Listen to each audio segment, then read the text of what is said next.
भारतीय उपमहाद्वीप के इस हिस्से में आने वाले किसी यात्री को यहाँ के ऐसे खूबसूरत नज़ारे दिखते हैं। यहाँ पठार और टीले हैं, घास के सपाट मैदान और अजीब-ओ-गरीब रंग और विन्यास वाले विशाल पत्थर हैं। दूसरी तरफ विज्ञान इन संरचनाओं को एक बिल्कुल ही अलग नजर से देखता है। उसे ये जगह भूगर्भीय तौर पर किसी बेहद उथल-पुथल वाली घटना की झलक देती है। हालांकि ऐसी कोई घटना 6 करोड़ साल से भी पहले हुई थी।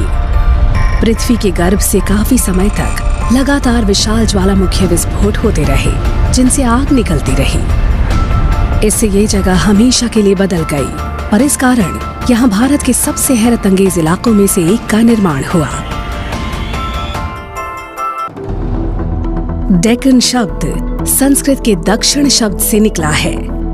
ये भारत के बीच वाले हिस्से में बहने वाली नर्मदा नदी के दक्षिण में है और यहीं पर मौजूद है डेक्कन प्लेटो यानी दक्कन का पठार। सतपुड़ा और विंध्य पहाड़ियाँ इसे गंगा के मैदानों से अलग करती हैं। डेक्कन प्लेटो तेलंगाना, आंध्र प्रदेश, महाराष्ट्र, छत्तीसगढ़, मध्य प्रदेश, गुजरात और कर्नाटका राज्यों में फैला है और ये भारत के लगभग 43% भूभाग को घेरे है। त्रिभुज जैसी इस ऊंची भूमि की समुद्र की सतह से ऊंचाई 600 से 900 घन मीटर है और यहाँ काफी विविधता नजर आती है। इसके एक ओर पूर्वी घाट है तो दूसरी ओर पश्चिमी घाट वाले ढलान जो करीब 1600 किलोमीटर की लंबाई में मौजूद है भारत के दक्षिण पश्चिमी तट पर गुजरात से केरल तक। पश्चिमी घाट का दक्षिणी हिस्सा अपनी समृद्ध जैव विविधता के कारण जियो हेरिटेज साइट घोषित किया जा चुका है।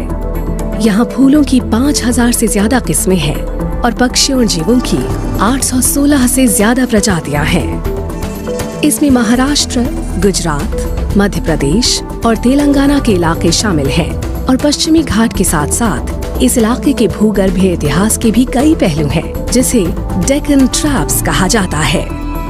डेक्कन ट्रैप्स नाम का खास महत्व है।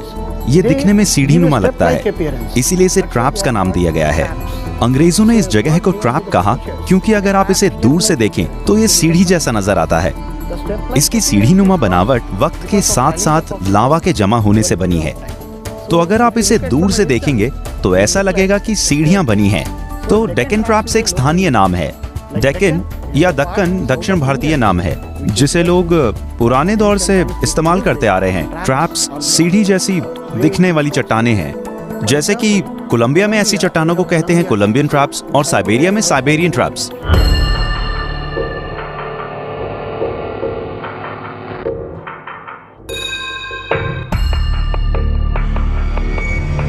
इन ट्रैप्स का निर्माण करीब 6.5 करोड़ साल पहले जबरदस्त ज्वालामुखीय विस्फोटों के कारण हुआ था, जब भारतीय प्लेट यूरेशियन प्लेट की तरफ बढ़ रही थी।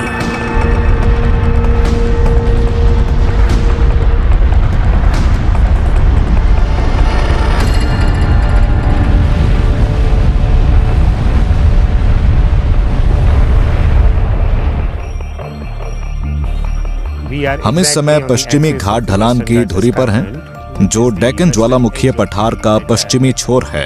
इनका निर्माण लावा के बहाव से हुआ है, जो प्राचीन ज्वालामुखियों से निकला था। फिर वो इस इलाके में फैल गया। इस तरह जमीन से निकलने वाले लावा की परतें बनती गईं और इन परतों के जमते जाने से समतल चोटी वाला पठार बन गया। यहाँ इतने सारे ज्वालामुखी क्यों फटे, इस सवाल का जवाब अब भी खोजा जा रहा है और वैज्ञानिक कुछ ही बातों को लेकर एक मत हैं। इससे हमें ये पता चलता है कि अतीत में यहाँ बहुत सारे ज्वालामुखी हुआ करते थे। इसके पीछे क्या वजह थी आज भी हम नहीं जानते हैं। इसके लिए कई कारण और कई थियरी पेश की जाती हैं, पर वो सिद्ध नहीं हो पाई। हमारा सोचना ये है कि Cretaceous tertiary boundary time period में एक एस्टेरॉइड पृथ्वी से टकराया था।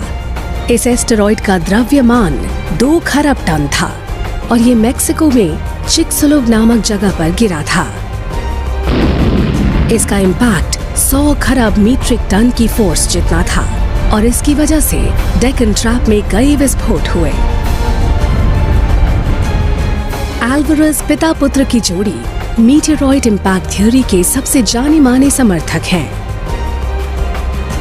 इरिडियम एक ऐसी दुर्लभ धातु है जो पृथ्वी के बीच वाले हिस्से में मिलती है और ये कॉन्टिनेंटल क्रस्ट में नाम मात्र ही नजर आती है। एल्वारेज को सेडिमेंट्री क्रिटेशियस टर्शियरी लेयर में इरिडियम का सामान्य से कहीं ज्यादा स्तर मिला। विश्व के कई हिस्सों में इसी तरह की खोजें सामने आती रही हैं। इस इरिडियम के बारे में क्या कहा जाए? तो पृथ्वी के मैंटल से इतना ज्यादा इरिडियम ऊपर नहीं आ सकता। तो उन्होंने पेश की एस्ट्रोब्लीप थ्योरी, क्योंकि मीटियोरॉइड्स में काफी इरिडियम होता है। ये बहुत अनडिफरेंशिएटेड मटेरियल है। तो मीटियोरॉइड की सामग्री जलने और पृथ्वी से टकराने पर बहुत धूल पैदा होती है और इस धूल में काफी इरिडियम था जो पूरी दुनिया में फैल गया और जम गया। इसीलिए दुनिया भर में ऐसी सतहें पाई जाती हैं। एक और हाइपोथेसिस है मैंटल प्लूम थ्योरी। इसके मुताबिक इसका असर भारतीय प्लेट पर तब पड़ा था जब ये गोंडवाना लैंड से करीब 8 करोड़ साल पहले अलग हुई थी। करीब 6 करोड़ 60 लाख साल पहले जब इसने उत्तर की तरफ अपना सफर शुरू किया तो ये ज्वालामुखी वाले एक सक्रिय इलाके पर से गुजरने लगी जो अब रियूनियन वोल्केनिक आइलैंड के नीचे दक्षिण पश्चिम हिंद महासागर में है। इस दौर में ढेर सा लावा पृथ्वी से विस्फोट के साथ निकल पड़ा। इन संकरी जगहों से ये गर्म लावा ऊपर तक पहुंचा और पृथ्वी के 2900 किलोमीटर मोटे मैंटल से बाहर निकलने लगा।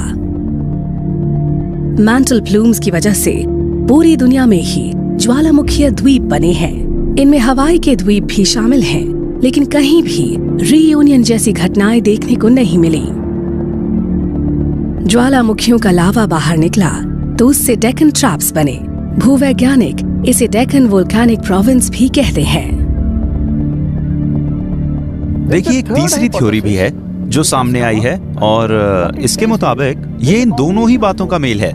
यानी चिक्सुलुप में उल्का टकराई, फिर उससे डेक्कन ट्रैप विस्फोट की शुरुआत हुई। ये दोनों घटनाएं साथ साथ हुई और 6.5 करोड़ साल पहले सामूहिक विलोपन भी हुआ था। लेकिन इन घटनाओं को साबित करने या इन्हें आधार विहीन बताने के लिए कोई पुख्ता सबूत नहीं है। हालांकि इस तरह के साक्ष्य बहुत से हैं।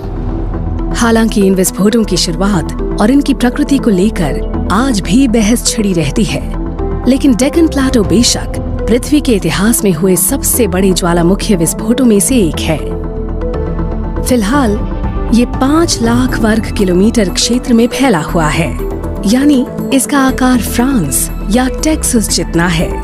लावा के बहाव से शुरुआत में जो इलाका ढक गया था, कहते हैं कि उसका आकार आधुनिक भारत से आधा था। ये इलाका 15 लाख वर्ग किलोमीटर से भी ज्यादा में फैला हुआ था। हम जो है मध्य प्रदेश के महेश्वर के पास सहस्त्रधारा नाम के स्थान पे हैं। ये डेक्कन वॉल्केनिज्म की कंटिन्यूटी हमको यहाँ पर चट्टानों के रूप में दिखाई देती है और जो आप कल बहता पानी देख रहे हैं नर्मदा है।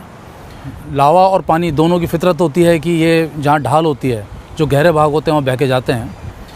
तो यदि हम बात करते हैं कि साहब डेक्कन वॉल्केनिज्म जो हुआ है वो उसका जो क्षेत्रफल है वो करीबन 5 लाख वर्ग किलोमीटर है, तो हमें ये भी याद रखना होगा कि वो लावा बहकर बहुत सारे जो हमें वाटर बॉडी हैं, वो नदियों झीलों, उसको उसने ऑक्यूपाई किया होगा। लावे का फ्लो होता है यहाँ पर आके नदी में आके ठंडा हो जाता है और चट्टानों के रूप में जमा हो जाता है। तो बेसाल्ट के लिए बेसाल्ट जो है यहाँ पर बेसाल्ट लावा का जमाव है। तो ये सारी चट्टानें आप देख रहे हैं, इसको लावे से बनी हुई, जिसको हम बोलते हैं इग्नियस रॉक बोलते हैं, ये उस तरह की चट्टानें हैं। बड़ी तादाद में लावा के निकलने से इलाके और मिट्टी की शक्ल ही बदल गई। किलाउएआ या हवाई जैसे ज्वालामुखी इलाके हाल ही में वजूद में आए हैं। वहाँ की तरह यहाँ भी बसॉल्ट चट्टानें मौजूद हैं। इसीलिए डेक्कन ट्रैप्स और कुछ नहीं, बस ज्वालामुखीय चट्टानें हैं जो बनी थी क्रिटेशियस पीरियड में। इस दौर में विस्फोट से बाहर आए लावा से। तो डेक्कन वोल्केनिक प्रोविंस मुख्य रूप से बसाल्ट कहलाने वाली इन चट्टानों से ही बना है।